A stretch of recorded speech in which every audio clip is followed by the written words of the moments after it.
A stranger handed his phone to a filthy orphan begging on the street, and within 20 minutes his entire life exploded. Police surrounded him. Armed guards appeared from nowhere, and a woman in a limousine stepped out, looked at the trembling child and said 4 words that made his blood run cold. "That's the Princess of Aldoria." Marcus Chen hadn't planned on being a hero that Tuesday afternoon. The 29-year-old software engineer was just trying to catch his train after a brutal 12-hour shift debugging code that should have been fixed weeks ago. His eyes burned from screen glare. His back ached from slouching in a chair designed by someone who clearly hated spines. All he wanted was to get home, microwave something vaguely nutritious, and collapse into unconsciousness. Then he saw her, a girl, maybe 8 years old, sitting against the subway station wall with knees pulled to her chest. Her clothes were several sizes too large, torn at the seams, stained with things Marcus didn't want to identify. Her face was smudged with dirt that looked weeks old. But her eyes, those eyes held something that stopped Marcus mid-stride. Not desperation, not the rehearsed sadness of professional panhandlers, something else entirely. Terror mixed with determination, like someone drowning who refused to stop swimming. Most commuters flowed around her like water around a stone, invisible, inconvenient, easy to ignore when you had your own problems. Marcus had done the same thing 1,000 times before. New York was full of people who needed help, and you couldn't save everyone without losing yourself in the process. But something about this kid grabbed him by the throat. She wasn't asking for money, wasn't holding a sign, wasn't performing the usual street theatre of visible suffering designed to trigger guilt. She was just sitting there, shaking slightly, staring at nothing with the hollow expression of someone who'd run out of options and was waiting for whatever came next. Marcus walked over, immediately regretted it. What was he supposed to do? He had $17 in his wallet and a half-eaten protein bar. That wouldn't solve whatever catastrophe had landed this kid on a subway platform. "Hey," he said, then immediately felt stupid. "Hey." Brilliant opening. Really nailed it. The girl's head snapped up, her body tensed like a rabbit spotting a predator. Fight or flight calculations happening behind eyes that had clearly learned not to trust adults. "I'm not going to hurt you," Marcus added quickly, holding his hands up. You look like you need help." "I need a phone," the girl said. Her voice was surprisingly clear, accent he couldn't quite place. British, maybe. Or somewhere European. "Please, just for 2 minutes, I need to make one call." Marcus hesitated. His phone was 2 months old, $1,400. Handing it to a desperate stranger on a subway platform violated every urban survival instinct he'd developed over 7 years in the city. But those eyes. He pulled out his phone. "1 call, 2 minutes, then I need it back because I've got work stuff on there that'll get me fired if it disappears." The girl grabbed the phone like it was oxygen. Her fingers flew across the screen, dialing a number from memory. Long string of digits. International, probably. She pressed it to her ear, whole body vibrating with tension. "Please answer," she whispered. "Please, please answer." Marcus glanced around. Other commuters were giving him looks. The kind that said, "You're either very kind or very stupid, and we haven't decided which yet." A woman with a stroller deliberately moved to a different part of the platform. Great. Now he looked like a creep. "Hello?" The girl's voice cracked. Yes, it's me. I'm in New York. Near Grand Central. I don't know the exact... Wait, I can see a sign. It says Lexington Avenue." A pause. Her face crumpled. "No, I don't have it. They took everything. My passport, my bag, everything. You have to come get me. Please. I've been trying to find a phone for 3 days and everyone just..." She choked on tears she was clearly fighting to control. Marcus felt his stomach drop. 3 days?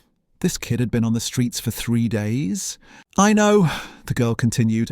I know I wasn't supposed to leave the hotel, but I wanted to see the city, and Stefan said it was safe, and then they just grabbed me and..." She was crying now, words tumbling out in a language Marcus didn't recognize. Not Spanish, not French, something else. Then she went completely still. her face drained of colour. She looked at Marcus with an expression he'd never forget. Pure, absolute horror mixed with something that looked like recognition. "He's right here," she said into the phone, voice barely above a whisper. "The man who gave me his phone. Yes, I'll tell him." She lowered the phone, extended it toward Marcus like it might explode. "They want to talk to you." Marcus took the phone, confused. "Hello? Sir, please stay exactly where you are." The voice was male, clipped, professional, military precision in every syllable. "Do not let the child out of your sight. We have your location from the phone's GPS. Security personnel will arrive in approximately 8 minutes. I need you to understand something very clearly. The child you're speaking with is Princess Elara Katerina of Aldoria. She was kidnapped 4 days ago from the Plaza Hotel. You are currently in possession of the only member of the royal family, and there are people actively searching for her who will kill to get her back." The subway platform tilted. Marcus grabbed the wall for support. "I'm sorry, what?" 8 minutes, sir. Keep her safe. Keep yourself safe. Do not approach anyone. Do not leave that location. Help is coming." The line went dead. Marcus stared at the phone, at the girl, at the normal Tuesday afternoon that had just detonated into something completely insane. The Princess of Aldoria was sitting against a subway wall, wearing clothes from a donation bin, looking at him with eyes that begged him not to run away. "I'm sorry," she whispered. "I didn't mean to get you involved." 7 minutes until security arrived. 7 minutes to process that he'd just handed his phone to royalty. 7 minutes before his boring, predictable life transformed into something he couldn't begin to understand. And somewhere in this city, people who'd kidnapped a princess were probably realising their asset had just made contact with her government. Marcus looked down at the trembling 8-year-old who'd just revealed she was worth more than everything he'd ever owned combined. "We should probably move away from the edge of the platform." Marcus guided Elara away from the platform edge, his mind racing faster than the approaching train. 8 minutes, 7 now, maybe 6.5. Every second stretched into something elastic and strange. They moved toward the far wall near the token booth that had been abandoned years ago. Elara walked close to him, not touching, but staying within arm's reach, like she'd learned to measure safe distances. "How long were you walking around before you found me?" Marcus asked, keeping his voice low. "Since this morning, maybe 10 o'clock. Her English was nearly perfect, just the slightest accent curling around certain vowels. "I've been trying to be invisible. That's what Stefan taught me before he..." She didn't finish. Didn't need to. Marcus glanced at the platform. Commuters everywhere, none of them looking twice at a middle-aged man and a kid. Why would they? This was New York. Everyone had somewhere to be, problems of their own. A princess could stand right in front of you and you just step around her to catch your train. "Who's Stefan?" "My security guard. He was with me when they took us." Elara's voice went flat. "I don't know where he is now." The train pulled in. Doors opened. People flowed out, flowed in. The mechanical voice announced the next stop. Everything utterly normal except for the detail that Marcus was currently protecting European royalty from kidnappers with a skill set that maxed out at filing quarterly reports. His phone buzzed. Text message from an unknown number. "Stay visible. Main platform area. Do not enter any vehicles or follow anyone. 5 minutes." Marcus showed Elara the screen.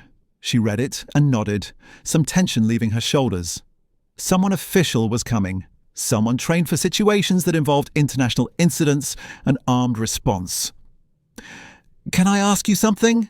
Elara said. "Yeah." "Why did you give me your phone? Most people just walked past." Marcus thought about that. About the 73 people who'd probably seen this kid today and decided she was someone else's problem. About how easy it was to look away, to stay uninvolved, to protect yourself from complications. "I don't know," he admitted. "You looked like you needed help. That's it. That's it." Elara studied him with an intensity that felt too old for 8 years. "You're not what I expected." "What did you expect?" "I don't know. Someone bigger. Someone who looks like they rescue people." Marcus almost laughed. I work in insurance. The most dangerous thing I do is microwave fish in the office kitchen. She smiled, small but real. That's pretty dangerous. 3 minutes now, maybe less.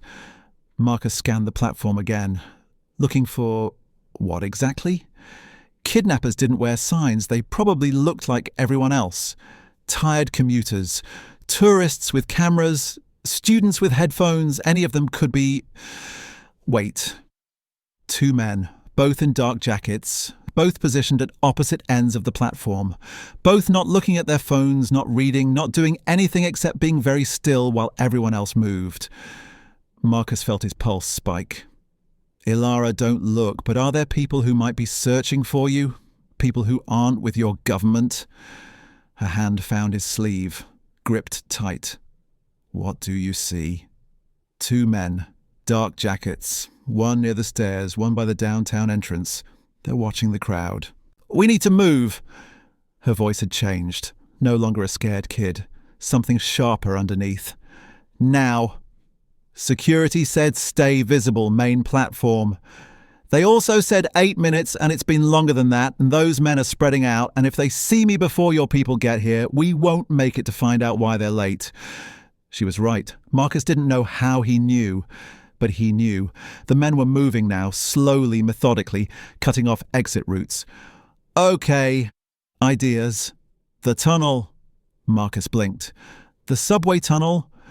There's an emergency exit about 200 feet in. Stefan showed me once. He always showed me the exits everywhere we went. Said it was protocol. That's insane. We'll get hit by a train. There's a maintenance alcove every 50 feet, and trains don't run on this track for another 6 minutes. I memorized the schedule while I was waiting. Of course she did. Because apparently royal children memorized subway schedules for fun. The man near the stairs was moving closer. 30 feet away, 25. Marcus made a decision he'd probably regret for whatever time he had left. Go. Now. Fast, but don't run. They moved toward the platform edge. Not the normal waiting area, but the far end where shadows pooled between fluorescent lights, where someone could slip down to track level if they were stupid enough or desperate enough or both. Elara went first, dropped to the tracks with practiced ease like she'd been training for this exact scenario. Maybe she had. What did Marcus know about royal security protocols? He followed, less gracefully. His knees screamed. His dress shoes slipped on gravel. Behind them, someone shouted. Go! Marcus urged. Fast as you can! They ran into the tunnel, into darkness that swallowed them whole. Behind them, more shouting. Footsteps on the platform, the sound of someone else dropping to track level. Alcove! Elara gasped. 20 more feet! Marcus's lungs burned. His phone buzzed again. Probably security wondering where their princess had vanished to. Probably asking why the GPS showed them running into an active subway tunnel. Elara found the alcove. Pulled Marcus in. They pressed against cold concrete, breathing hard while footsteps echoed somewhere behind them. In the distance, a train horn sounded, getting closer.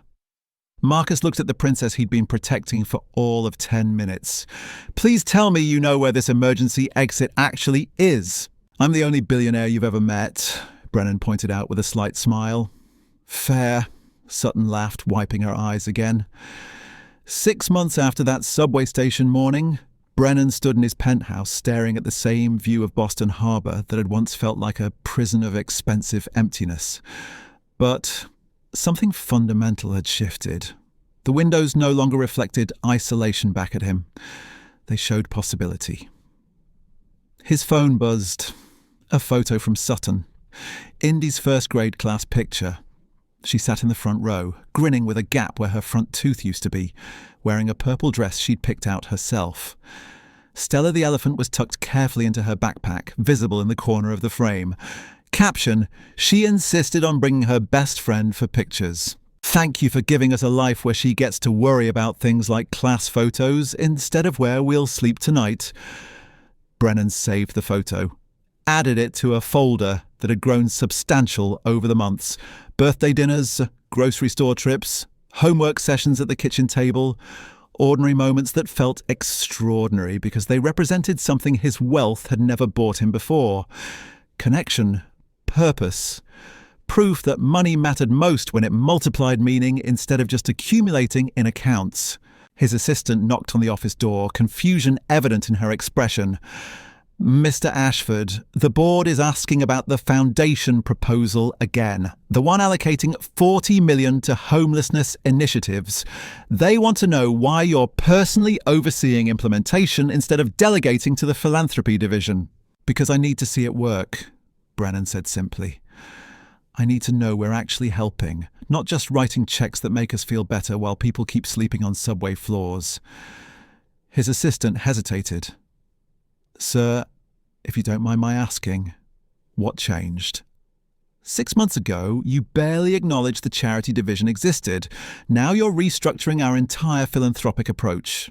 Brennan thought about that morning, about a woman with nothing who'd chosen kindness, about a credit card that proved his father wrong about everything.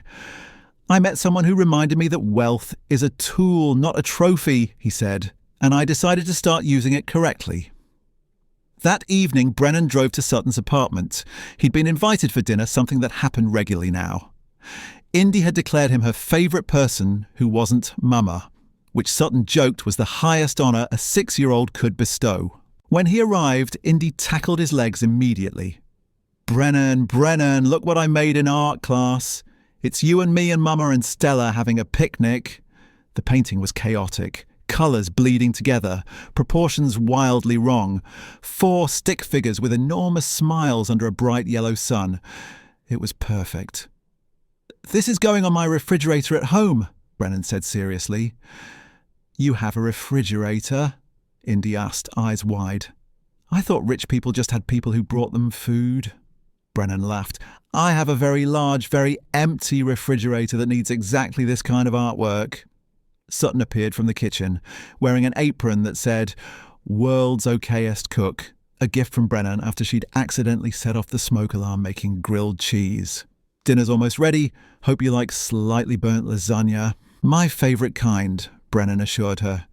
They ate together at the small table that barely fit 3 people. Indy dominated conversation, talking about her friend Emma and the class hamster and how she wanted to be a veterinarian when she grew up, or maybe an astronaut, or maybe both. After dinner, after Indy had been tucked into bed with Stella and a story about butterflies, Sutton and Brennan sat in the living room with coffee that had gone cold while they talked. "I got promoted today," Sutton said quietly. "Coding supervisor, 20% raise, full benefits including dental. I can actually start saving money, Brennan. Real savings. For Indy's college fund, for emergencies, for a future that isn't just survival." "That's incredible," Brennan said, meaning it completely. "None of this would exist without you," Sutton said. "This apartment? My job. Indy's stability, our entire life. You built all of this." "No," Brennan corrected gently. "I removed obstacles. You built this. You kept Indy safe through 5 months of homelessness. You stayed kind when the world was cruel. You made choices that proved character doesn't come from comfort. All I did was give you the foundation you deserved to stand on. Everything else, that's you." Sutton's eyes glistened. "I used to think the world was full of people who wouldn't help unless they got something in return. That kindness was transactional. That someone like you would never see someone like me as fully human." "I thought the same thing," Brennan admitted. "My father taught me that trust was weakness, that helping people made you a target, that the poor would exploit any generosity and leave you with nothing. You proved him wrong in 24 hours. You showed me that goodness exists even when survival is uncertain, that some people choose love over greed even when they have every reason not to." They sat in comfortable silence, the apartment settling around them with sounds that meant safety, Indy's soft breathing from the bedroom, traffic humming outside, the refrigerator clicking on. Brennan thought about the man he'd been 6 months ago, walking past suffering with expensive shoes and an expensive briefcase and a heart that had calcified under layers of wealth and distrust. That man had believed helping others meant losing something himself. He'd been catastrophically wrong. Because sitting here in this modest apartment, drinking cold coffee with a woman who'd reminded him what it meant to be human, Brennan had more than he'd ever possessed in his penthouse. He had purpose, connection. Proof that his life could mean something beyond quarterly earnings and stock portfolios. Outside, Boston continued its endless motion. Somewhere in the city, people were struggling, sleeping rough, making impossible choices between food and medicine, carrying weight no one should bear alone. But tomorrow, Brennan would wake up and continue the work. The foundation, the housing initiatives, the job programs, using his wealth the way it should have been used all along. Not as a wall between himself and the world, but as a bridge towards something better. Looking back, Brennan realised the most valuable transaction of his life cost him nothing. A credit card handed to a stranger. 24 hours of trust. And in return, he received something no amount of wealth could purchase. Proof that his father had been wrong about everything that actually mattered. Sutton taught him that desperation doesn't destroy character. That people with nothing can still choose generosity. That the measure of someone's worth has nothing to do with their bank account and everything to do with what they do when given the chance to be selfish. Brennan had spent 37 years building walls between himself and humanity, convinced that protection required isolation. One homeless single mother with a 6-year-old daughter dismantled those walls in a single day.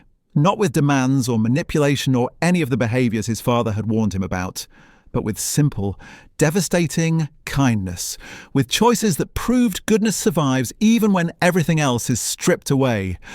The credit card still lived in Sutton's wallet. Emergency fund, Brennan had called it. But they both knew what it really represented.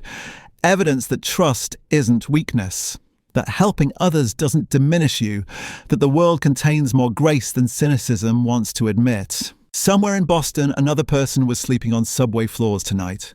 Another mother was holding her child and wondering how they'd survive tomorrow. Brennan couldn't save everyone, but he could save someone. And that someone could remind him why wealth exists in the first place. Not to accumulate, not to protect, but to build bridges between what is and what should be, between isolation and connection, between the man he'd been taught to become and the man he'd chosen to be instead.